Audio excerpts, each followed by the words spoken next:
আছে ভাই?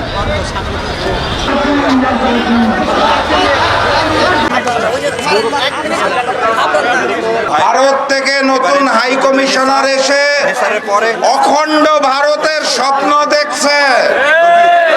অখণ্ড ভারত হবে না, সেই উত্তর আমরা 47-এ দিয়েছি, আমরা 71-এ দিয়েছি, আমরা 24-এও দিয়েছি।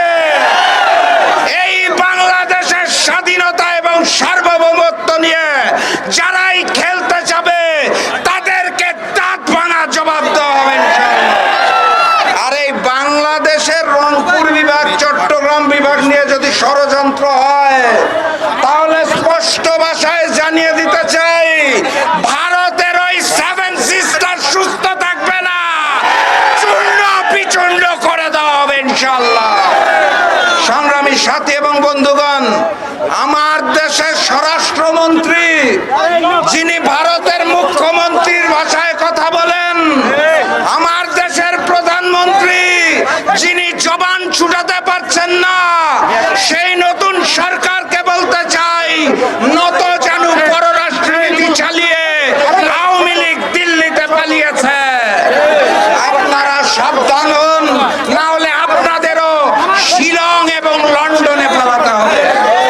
সংগ্রামী সাথী এবং বন্ধুগণ, বাংলাদেশের আনাচে কানাচে ভারতীয় দালাল এবং রয়ের এজেন্ট যারা আছে তাদেরকে চিহ্নিত করুন, সকলের বিচার প্রকাশ্যে হবে ইনশাআল্লাহ। আজ বক্তব্য দীর্ঘায়িত করব না, শুধু হুঁশিয়ারি দিয়ে যেতে চাই, আমার দেশের স্বাধীনতা, সার্বভৌমত্ব, অখণ্ডতা নিয়ে যেই প্রশ্ন তুলবে তার বিরুদ্ধেই নতুন করে লড়াই হবে, সংগ্রাম হবে ইনশাআল্লাহ।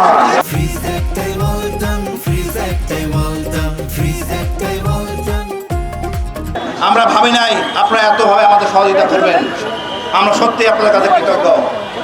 আমি সবাইকে বলতে চাই, এই বাংলাদেশ আমাদের, আমরা রক্তের বিনিময়ে এই বাংলাদেশটা পেয়েছি এবং এই রক্ত দিয়েই আমরা আজকে 24 থেকে আজকে এই পর্যন্ত এসেছি।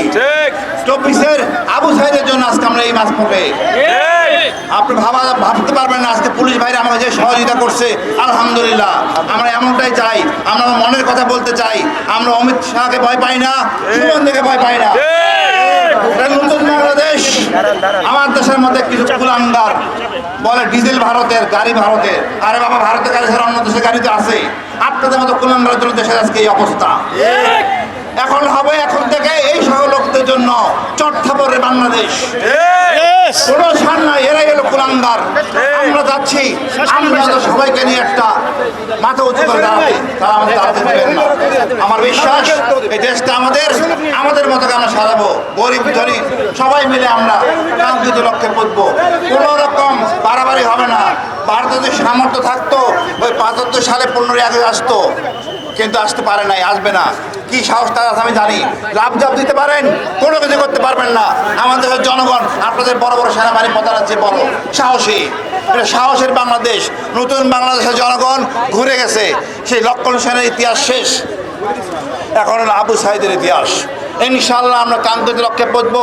যারা এসেছেন আপনার অশেষ ধন্যবাদ। অনেকে কথা বলতে দেওয়া হয় না আমি জানি, কারণ আমরা সবাই ক্লান্ত বিধ্বস্ত। আমি সবাইকে বলে অনেক ভাইকে দিতে পারতেছি, লজ্জিত। তারপরে আমরা অন্য একটা দিন আমরা সারাদিনে প্রোগ্রাম করবো ইনশাআল্লাহ, সবাই কথা বলবো, মনের কথা বলবো। আপনাদের অশেষ ধন্যবাদ। বাংলাদেশ দীর্ঘজীবী হোক, আজাদ পার্টি দীর্ঘজীবী হোক। বাংলাদেশ সম্পূর্ণরূপে ভারতীয় আধিপত্য মুক্ত না হওয়া পর্যন্ত আমাদের সংগ্রাম চলছে, চলবে। বাংলাদেশ সম্পূর্ণরূপে ভারতীয় দালাল মুক্ত না হওয়া পর্যন্ত আমাদের সংগ্রাম চলছে, চলবে। জিও খুদা, বাংলাদেশ জিন্দাবাদ, ইনকিলাব জিন্দাবাদ।